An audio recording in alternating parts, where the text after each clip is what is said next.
Excellences, Monsieur le Président de la République, Excellences, Monsieur le Président de la Confédération helvétique, bienvenue à ce point de presse. Nous avons un parterre des journalistes qui vont poser des questions. Ils sont des médias locaux et internationaux. Mais avant de commencer, Excellences, Monsieur le Président de la République, première visite de Monsieur Berset en RDC, première visite officielle, on va dire. Où est-ce que nous en sommes avec les relations avec la Suisse? Et après un entretien de plus d'une heure, qu'est-ce que la population congolaise peut retenir de ce tête-à-tête? Merci.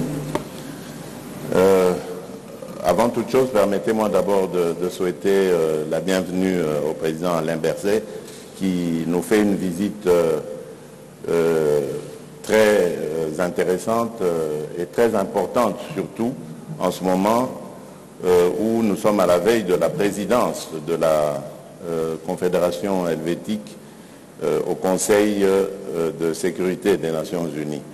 Et donc, en homme averti, il a voulu se rendre lui-même compte de la situation, la réalité de la situation sécuritaire en République démocratique du Congo, et ça nous touche beaucoup, parce que ça signifie qu'il va vraiment prendre ce problème à bras-le-corps.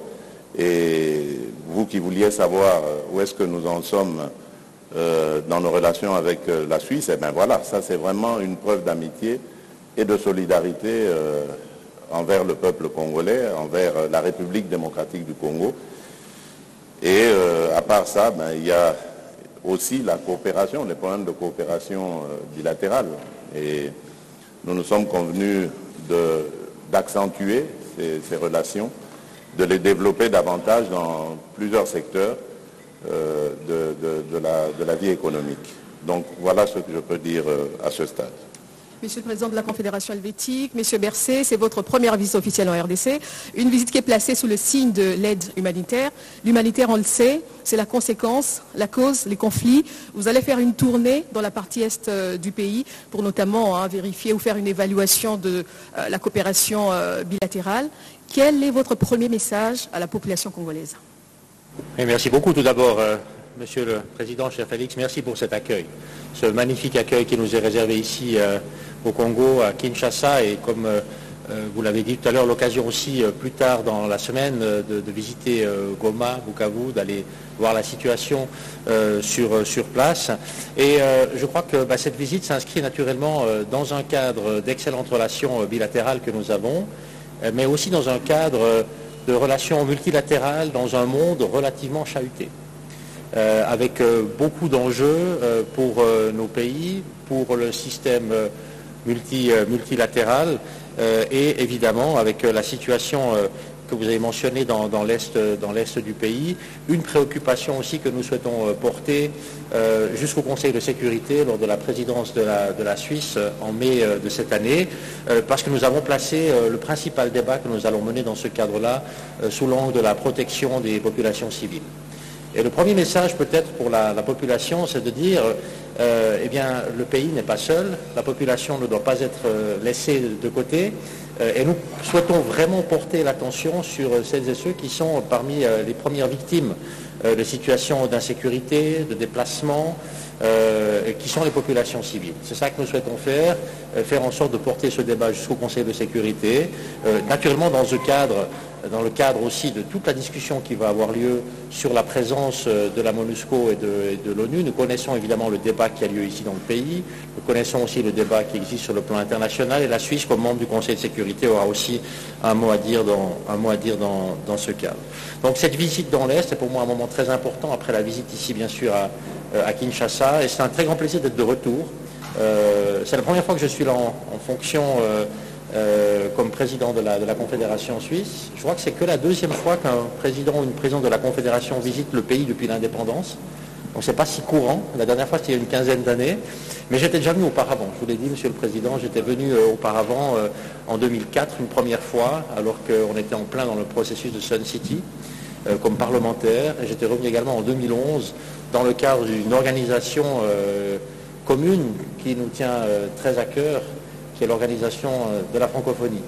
Dans ce cadre-là, j'avais eu l'occasion déjà de venir aussi une fois ici à Kinshasa. Alors, bienvenue à nouveau en RDC. Nous allons prendre les questions. Nous commençons par M. Kamanda Wakamanda de RFI. Monsieur le Président, je voudrais m'adresser personnellement au Président de la Confédération helvétique qui arrive en République démocratique du Congo pour une assistance humanitaire, si j'ai bien compris. Et j'aimerais savoir si la Confédération helvétique qui va accéder à la présidence du Conseil de sécurité, comme le président Félix Tshisekedi l'a dit, j'aimerais savoir si c'est un signal ou c'est une façon d'annoncer les couleurs de sa gestion, de ce que sera sa gestion du Conseil de sécurité. Merci. Il y a les deux éléments. Vous l'avez mentionné. Il y a évidemment d'abord la question de la relation bilatérale entre la Suisse et la République démocratique du Congo. Nous avons une présence, la Suisse a une présence dans votre pays depuis longtemps. On met ici en œuvre de manière conjointe les instruments de la coopération au développement, mais aussi les instruments de l'aide humanitaire, de la politique de la paix, avec la contribution que nous espérons, que nous souhaitons la plus forte possible, pour être aux côtés de la République du Congo pour améliorer dans le fond la situation. C'est très complexe.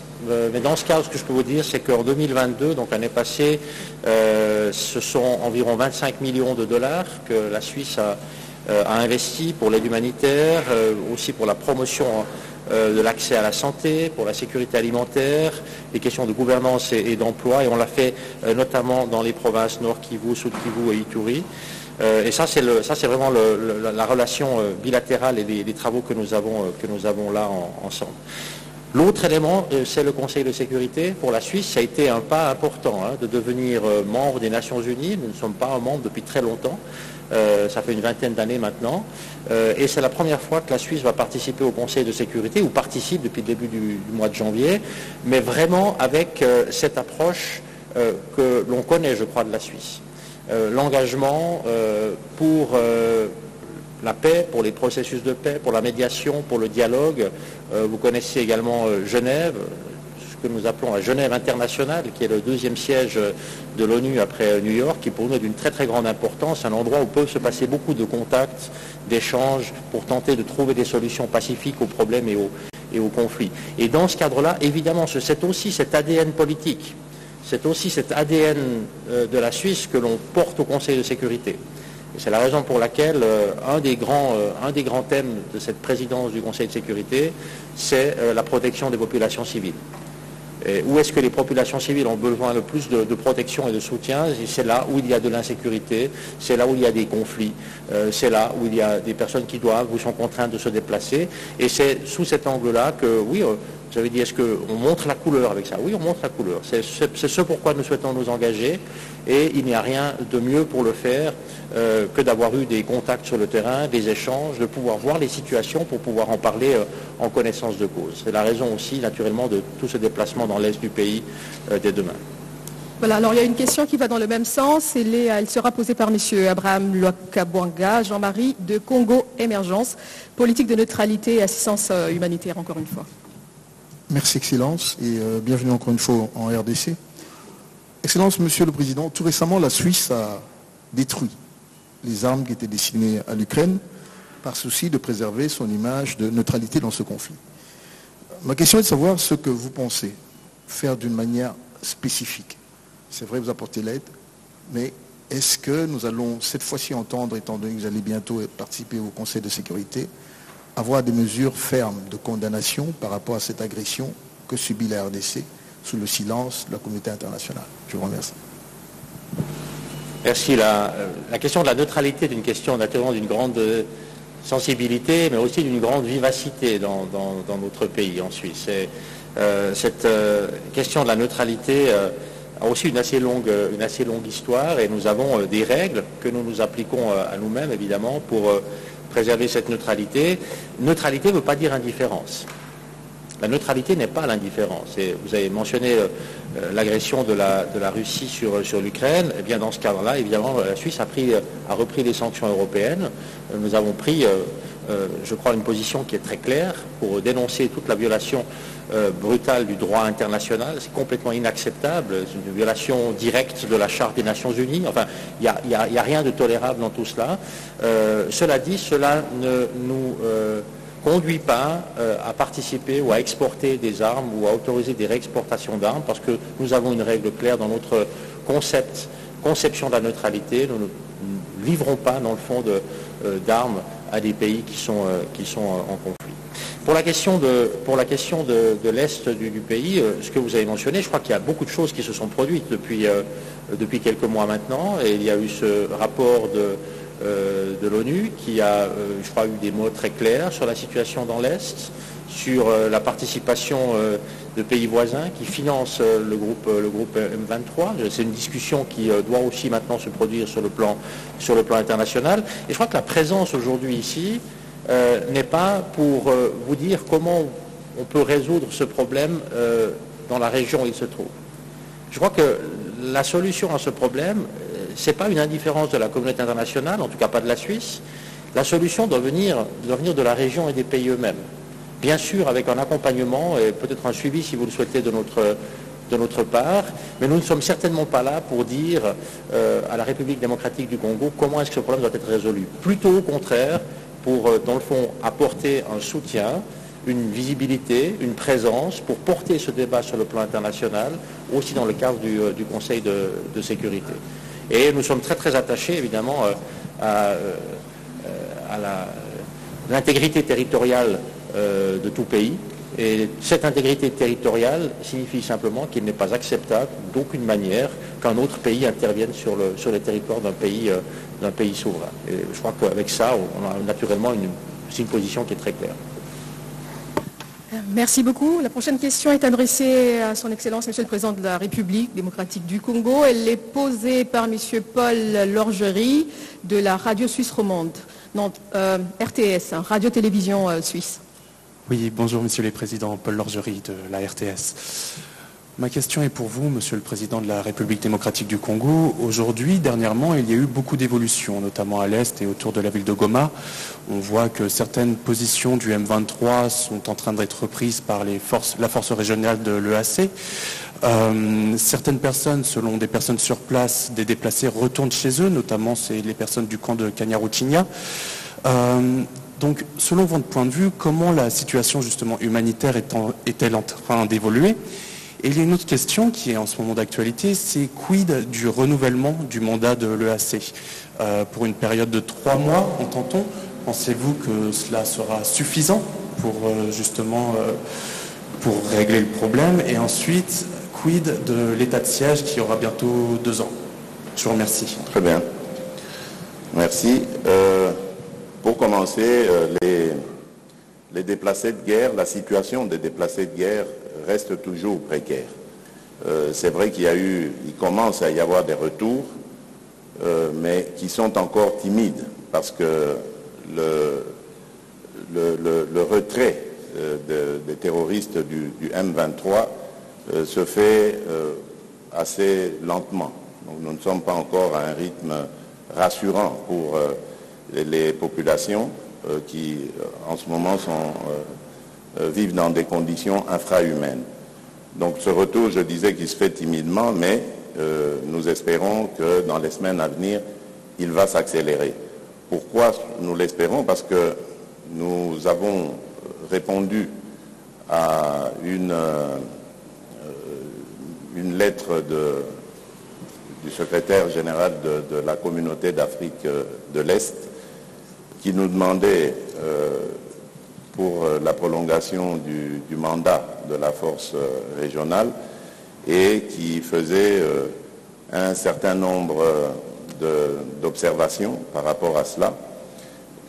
Nous sommes confiants que dans les jours à venir, ce processus prendra un rythme beaucoup plus rapide, dans la mesure où il y a la force angolaise qui va très bientôt se déployer pour suivre le processus de désarmement et de cantonnement par la suite du M23.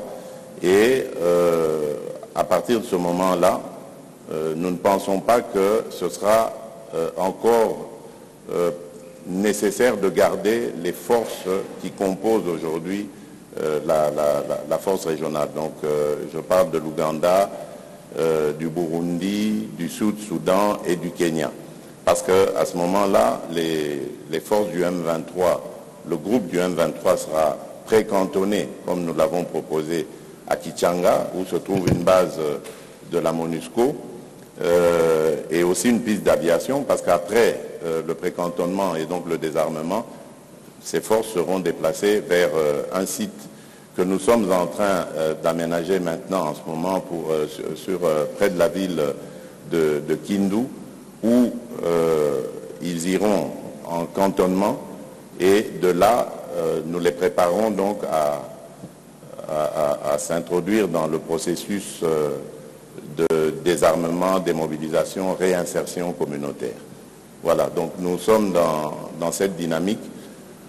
Nous n'avons pas de raison de penser que cela posera un problème, parce que, comme je vous l'ai dit, nous l'avons toujours clamé haut et fort, c'était une agression. Ce groupe a été manipulé par le Rwanda dans le but simplement de déstabiliser la région pour des intérêts qui n'ont rien à voir avec l'insécurité du Rwanda, parce que ce prétexte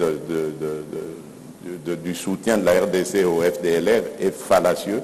Ça n'a rien à voir. Les FDLR, c'est une force résiduelle aujourd'hui qui n'est dangereuse d'ailleurs que pour la RDC, parce que ce sont devenus des coupeurs de route qui n'attaquent plus du tout le Rwanda et qui n'ont plus de revendications politiques contre le Rwanda. C'est plutôt pour des intérêts autres que ceux-là que le Rwanda nous a fait cette guerre. Et donc, si ceux qui nous ont fait cette guerre soutenue par le Rwanda sont des Congolais comme ils l'affirment, ils devraient normalement accepter de rentrer dans ce processus de désarmement, démobilisation et réinsertion, et rentrer à la vie civile. Et là, j'aimerais faire une précision et le marteler comme il le faut. Il n'est pas question ici de dialogue politique avec ce groupe. Je le dis et je tiens à le préciser, il n'en sera jamais question. Tout simplement parce que nous savons comment ceux qui nous déstabilisent procèdent. C'est à l'aide de ce genre au moyen de ce genre de dialogue qu'ils profitent de la situation pour nous infiltrer des éléments qui plus tard vont créer des revendications fallacieuses et justifier donc leur agression de la République démocratique du Congo. Nous n'allons pas le faire parce que nous avons retenu les leçons du passé d'une part, mais parce qu'aujourd'hui aussi il y a une nouvelle donne. L'Assemblée nationale, le Parlement en général, a pris une position claire et ferme là-dessus. Il ne sera désormais plus question de négociation politique avec des groupes armés qui prennent des moyens militaires, qui utilisent les moyens militaires contre la République démocratique du Congo. Voilà, donc c'est clair. Ce qui va se passer, c'est du désarmement et de la démobilisation tout simplement. Si ces gens sont congolais, ils vont devoir accepter de regagner la société civile, la vie civile, et non plus s'adonner à leurs activités. Voilà. Merci, Monsieur le Président. Une autre question pour Monsieur Bercé. Elle est posée par Madame Rachel Kizita du magazine Actu 30. Merci beaucoup, Monsieur le Président. En RDC, la Suisse est présentée comme un meilleur paradis fiscal. Ceux qui pillent leurs ressources, généralement en Afrique, trouvent mieux de garder leur argent et leurs avoirs en Suisse. Est-ce qu'après, il peut y avoir possibilité que cet argent soit rendu au peuple, notamment le peuple congolais, puisque nous faisons partie de ce cas-là? Est-ce que vous pouvez nous en dire un peu plus sur le cas de la République démocratique du Congo? Et merci pour cette question. Vous avez présenté la Suisse comme un paradis fiscal. Je dois vous dire, ce n'est pas l'impression que j'ai quand je paye mes impôts, personnellement. Mais ça, c'est une question tout à fait personnelle. Non, écoutez, c'est un pays, la Suisse, naturellement, qui a essayé depuis le départ d'avoir une position dans la compétition internationale qui est favorable. Et comment est-ce que nous avons fait cela? Tout d'abord par les infrastructures, la formation, les capacités légales, dans le fond la stabilité légale et la prévisibilité du fonctionnement de l'État. Et nous avons avec cela réussi, mais ça a pris beaucoup de temps. Ça a pris beaucoup de temps. On fête cette année les 175 ans de la Constitution fédérale suisse. Imaginez, ça a pris du temps depuis l'arrivée de la Suisse moderne. Ça prend du temps, mais enfin on a réussi à créer, je crois, une situation qui, sur le plan international, nous est effectivement assez favorable. Cela dit, sur le plan fiscal, nous nous lions évidemment aussi à tous les efforts internationaux pour garantir une fiscalité qui soit durable et qui soit acceptable. Donc il y a maintenant un très grand projet de l'OCDE qui impose un taux d'impôt minimal aux grandes entreprises internationales. Nous avons naturellement tout préparé pour pouvoir appliquer ces décisions de manière précisément à éviter que la concurrence fiscale, dans le fond, détruise la base fiscale sur laquelle les États doivent aussi pouvoir se financer et fonctionner. La question des ressources et des sorties de ressources, je crois que c'est une question que nous ne pouvons pas régler, que chacun peut régler sur son territoire. Et naturellement, il s'agit ici, je pense, d'une responsabilité de la République démocratique du Congo dans des conditions qui ne sont pas simples, Monsieur le Président. Je le sais bien, on a pu en parler également hier et aujourd'hui, de manière à ce que l'extraction des ressources, l'utilisation de ces ressources suivent des règles qu'il appartient aux pays souverains de déterminer et de fixer. Ensuite, s'il y a des choses qui se basent sur une base illégale ou s'il y a des montants ou s'il y a des moyens qui s'échappent sur une base illégale, il y a aussi là un cadre dans lequel on peut entrer en contact pour résoudre les problèmes. D'ailleurs, c'est déjà arrivé avec la République démocratique du Congo, et la Suisse a, je crois, à chaque moment démontré non seulement sa volonté, mais aussi sa disponibilité sur la base du cadre légaux existant, de travailler avec tous les pays qui souhaiteraient discuter de ces questions et trouver une solution pour le retour de l'argent. Donc nous sommes toujours ouverts et disponibles pour mener la discussion. Il faut évidemment que ça se passe dans un cadre qui a été défini, et nous avons ce cadre, et nous avons d'ailleurs une certaine expérience avec ce type de situation. Nous sommes toujours ouverts à ces discussions. Alors justement, la dernière question est dans le même sens. Je ne sais pas si elle a été vidée de sa substance, si vous voulez toujours la poser. C'est le correspondant de TV5, et ce sera la dernière question. Merci. La question est simplement de savoir, oui, la question est simplement de savoir ce que la République suisse a fait de l'argent qui était bloqué dans les banques suisses à l'époque du président Mobutu. Parce que tout le monde se souvient qu'il y a eu des fonds bloqués. Est-ce qu'aujourd'hui, avec cette visite, les Congolais peuvent aussi dire qu'une partie de ces fonds ont été utilisés pour l'aide humanitaire ou ça servait à autre chose? Merci. Merci beaucoup. Je connais naturellement cette situation et ce cas, et c'est une question plus précise que la question précédente. Je donne volontiers quelques éléments à ce sujet. En fait, vous parlez d'une situation qui s'est présentée à la fin des années 90.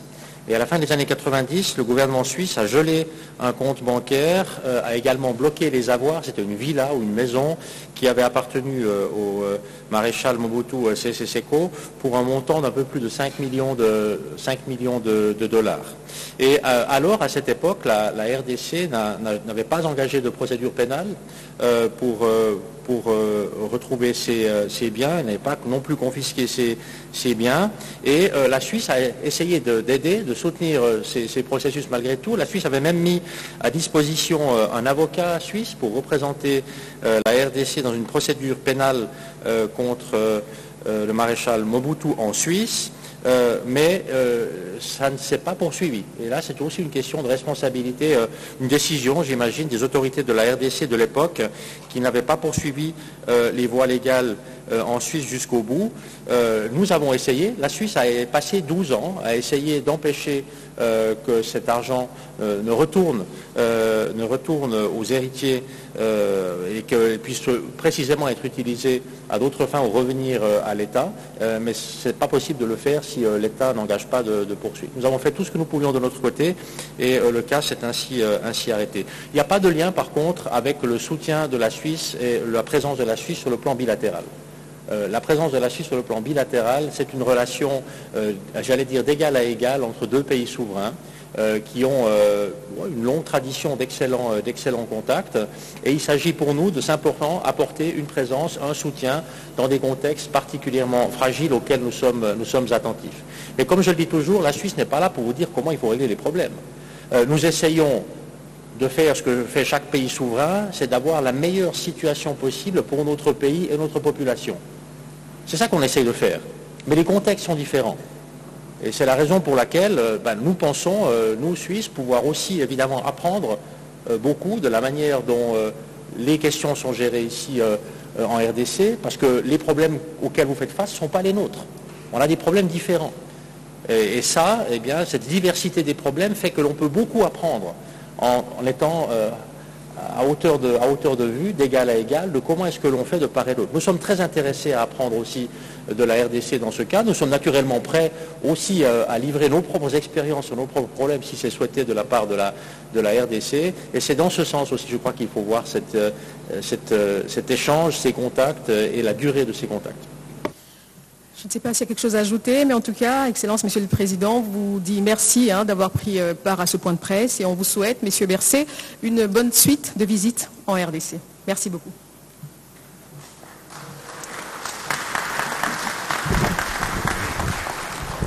C'est donc terminé ce point de presse. Les questions ont été pertinentes. Nous avons retenu que la Suisse est bien neutre, mais elle n'est pas indifférente. Le président l'a dit.